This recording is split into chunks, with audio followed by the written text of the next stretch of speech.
On voyait que les Américains devaient marcher sur leur fierté et leurs principes. Une liberté de penser. Mais il le fait d'une façon particulièrement grossière et maladroite. Une force internationale. Et même, on va plus loin. Luc La Liberté, Luc, parle-nous de la série Franklin qui est disponible sur Apple TV. Écoute, c'est pour l'amateur de politique, mais le prof d'histoire, c'est le comble du bonheur. C'est dans mon ordre de priorité, il y a un brin de subjectivité là-dedans. C'est la deuxième meilleure série historique, à mon avis, sur l'histoire américaine en général, mais sur cette période-là de l'histoire en particulier. Au cinéma, on n'y est pas arrivé encore à bien représenter l'indépendance américaine, à le faire au-delà du patriotisme dégoulinant, au-delà d'un certain nombre de préjugés, de préconceptions. Tu auras peut-être deviné, toi, qui as déjà écouté cette série-là, je parle de John Adams comme étant la meilleure série sur cette période-là. Mais j'ai vu deux fois, c'est génial. Voilà.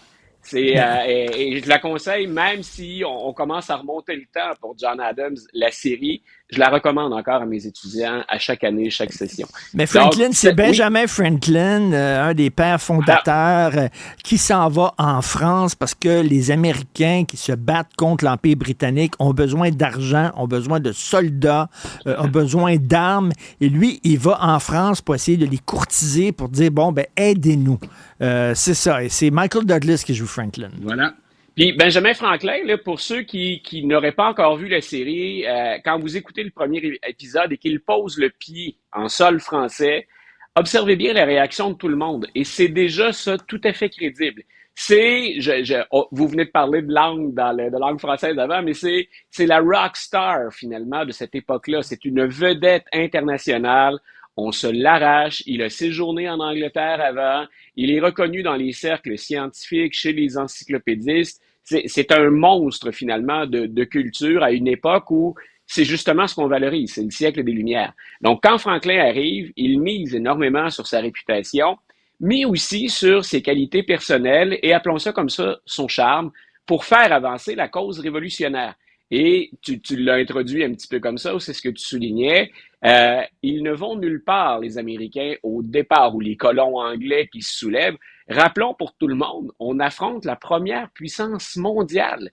Et c'est une armée de colons, de gens qui bien souvent n'ont pas de formation militaire, qui doivent sur le terrain affronter une puissance politique, mais surtout une puissance militaire. Et il n'y a personne qui encore a reconnu la justesse de leur cause.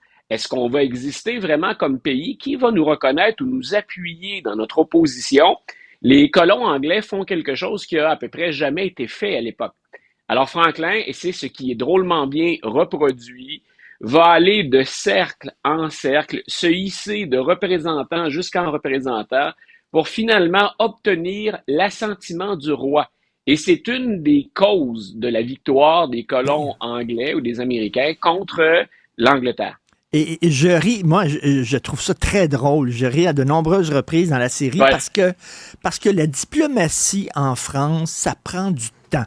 Il faut que tu t'assistes à des repas, à des concerts de musée. Lui, il est pressé. Il va avoir l'argent puis les armes au plus sacré puis retourner aux États-Unis. Mais non, on lui dit, ça prend du temps. Il faut que tu multiplies les bons mots, les rencontres, courtiser, tout ça. Et c'est le clash de ces deux façons-là de faire les choses qui est très drôle. Et le génie de Franklin, ou à tout le monde, appelons ça la sagesse ou le jugement de Franklin, puis tu vas voir où je nous mène avec ça, c'est d'avoir compris cette culture-là. Et il va éventuellement se livrer au jeu de brillante façon. Et là où ça se complique pour les colons, parce que souvent, on n'en parle pas beaucoup, parce qu'on dit, on vend le patriotisme américain, tout le monde voulait l'indépendance. Et c'est complètement faux. Et même entre indépendantistes, appelons ça comme ça, et pour pas faire de parallèle avec notre histoire à nous, même entre indépendantistes, on n'est pas d'accord sur la manière de faire ou sur le moment de le faire. Et on vend pas, on ne veut pas divulgacher rien. Mais à un moment donné, Benjamin Franklin et un autre Américain ou colon anglais, John Adams, vont se retrouver ensemble à Paris. Et là, tu as Benjamin Franklin, l'esprit fin, et qui a un sens de l'humour hors du commun, qui se plaît au jeu des courtisans et au jeu de la séduction. Et le libertin aussi, alors que John Adams est un prude.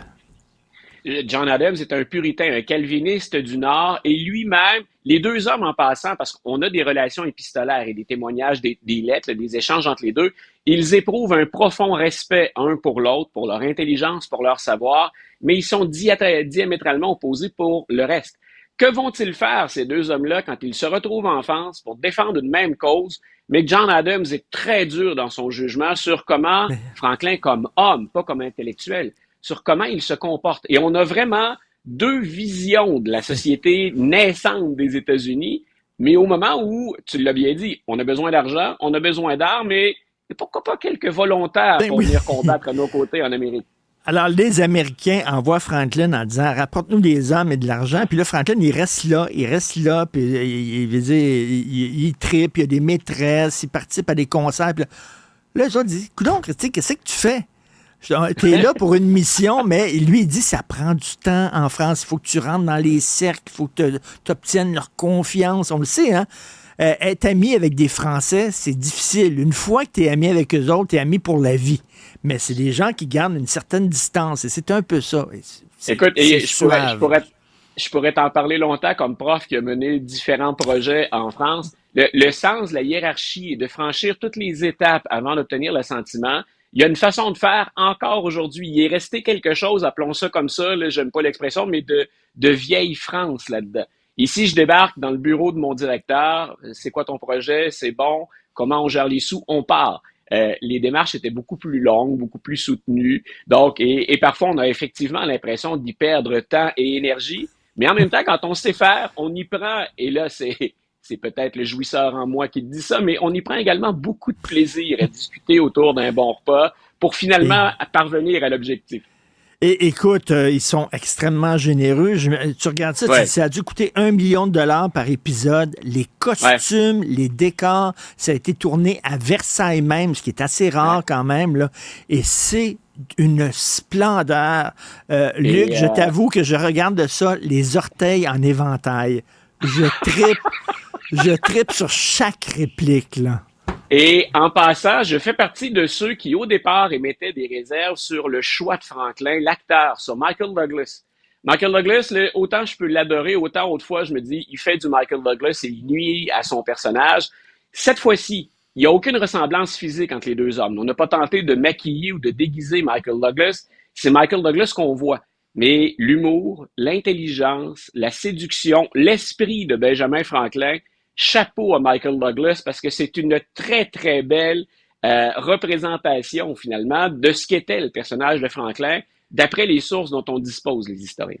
Et ce qui est génial, c'est quand les Français, ça se passe à Paris, et quand les personnages français se parlent entre eux, ben ils se parlent en français avec des sous-titres anglais, parce que j'ai vu une autre série qui se passe à Paris pendant la guerre, là, avec Christian Dior et tout ça, et tu as Christian Dior qui parle à Coco Chanel, et les deux se parlent en anglais, alors que ça se passe à Paris, ça tient pas de bout. Alors là, les comédiens français parlent français. Bref, c'est à... Et vous parliez de la langue française juste avant. Rappelons-nous que le français est la langue internationale à l'époque. Les Américains qui débarquent à Paris, Thomas Jefferson a probablement été de ce côté-là le plus brillant des représentants américains, mais ça se passe en français. La philosophie des Lumières et les communications à l'intérieur du monde occidental, c'est bien avant que l'anglais prenne le pas. Donc, Franklin doit apprendre le français. Et parfois, bon, on lui rend la politesse, mais ça se passe en français dans le monde occidental de l'époque. C'était la belle époque en maudit. C'est une série savoureuse. Ça s'appelle Franklin. C'est sur Apple TV. Merci beaucoup, Luc. Salut. Bonne journée, Richard. Bye. Salut. Merci à l'équipe formidable avec qui je travaille. À la recherche, Flavie Boivin-Côté. Merci beaucoup, Flavie. À la réalisation, la mise en onde, Jean-François Roy et Julien Drolet qui portent fièrement la moustache. Alors, on se reparle au prochain épisode. Merci.